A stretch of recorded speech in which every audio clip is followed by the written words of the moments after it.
Hi guys, good evening everyone. Ayan, so for today's video ay tara at samahan niyo po ako magluto nitong ating ulam para sa aming dinner. Ito yung ating yellowfin tuna fish, sweet and sour. Ayan. So ito po yung naisipan naming lutuin ngayong gabi kasi meron naman po ako nasa freezer nitong ating tuna. Ayan, frozen. So ayan, masarap nito. Ipiprito muna natin guys. Ayan, pag naprito na natin lahat, ayan, syempre dapat ready na yung ating mga ingredients diyan guys. So meron tayong carrots, maglalagay rin tayo mamaya ng konting pipino, yung ating red and green bell pepper, kamatis, bawang, sibuyas, luya, at yung ating cornstarch na pampalapot. So, mamaya maglalagay tayo ng ketchup para sa ating sauce para medyo mapula-pula. So after nyan guys, so nagpainit tayo ng ating kawali at uunahin natin dyan iprito ng bahagya yung ating carrots. So, naglagay lang po ako ng konting mantika dyan, guys. Mga ilang minuto lang, guys. Pwede na natin yan ahunin. Ayan. At isunod na natin dyan yung ating red and green bell pepper. Ayan. So, same lang katulad ng ating carrots dyan, guys. So, after ilang minuto, ay pwede na rin po natin yan ahunin. So, dyan sa kawali, sa same na kawali, dyan na rin po ako magigisa ng ating luya. Ayan.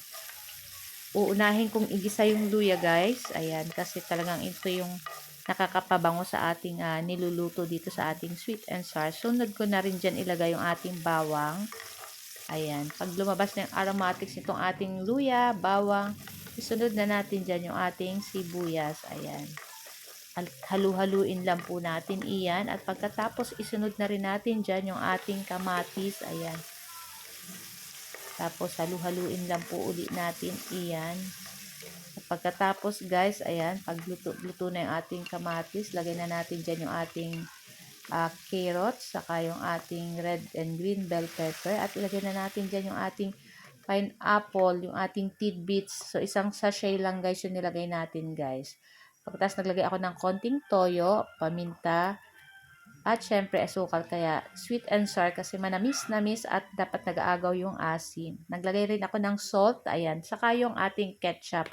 So, kayo na pong bahala mag-estimate kung yung tama lang ang paglalagay. Ayan. Halu-haluin lang po natin iyan. At maglalagay po tayo dyan ng tubig ng katamtaman lang. Ayan. Tapos, ilagay na rin natin dyan yung ating tinuna na cornstarch para pampalapot dito sa ating sauce ng ating sweet and sour. Tapos, ayun na nga, naglagay na tayo ng tubig. Nilagay na natin dyan yung ating tinunaw na cornstarch. Tapos, so, ganyan na guys. So, medyo malapot na yan guys. Naku, napakasarap nito guys. Sauce pa lang is napaka-yummy na. At pagkatapos, ayan, maglagay na tayo ng pipino. Ayan, nasa sa inyo kung madaming pipino ilalagay nyo guys. Ito nilagay ko is tama lang po ito. Baka ma-over na yung lasa. So, masarap pa rin po yung pag may pipino, ayan. Hinuli ko lang siya guys para medyo crunchy-crunchy pa pag kinain. Pagkatapos, ilagay na natin dyan yung ating piniritong isdang yellowfin tuna, ayan. Pagkatapos, mga ilang minuto ay ready na rin to guys. Papatayin na rin natin yung ating apoy dito at i-transfer na rin natin to sa ating mangkok or sa ating plato. At ready na rin po kaming kumain ng dinner na ko guys. Kayo po ba guys, ano po ang inyong dinner? Ayan. So, luto na guys at ayan na nga, i-transfer na natin guys at talagang nakakagutom na at napakasarap nito guys. So guys, ito lang po ang aming video today at sana po ay nag-enjoy kayo. Huwag niyo po sana kalimutan mag-like, comment at pa-share po ng ating video. So guys, thank you for watching and see you next video. Ciao!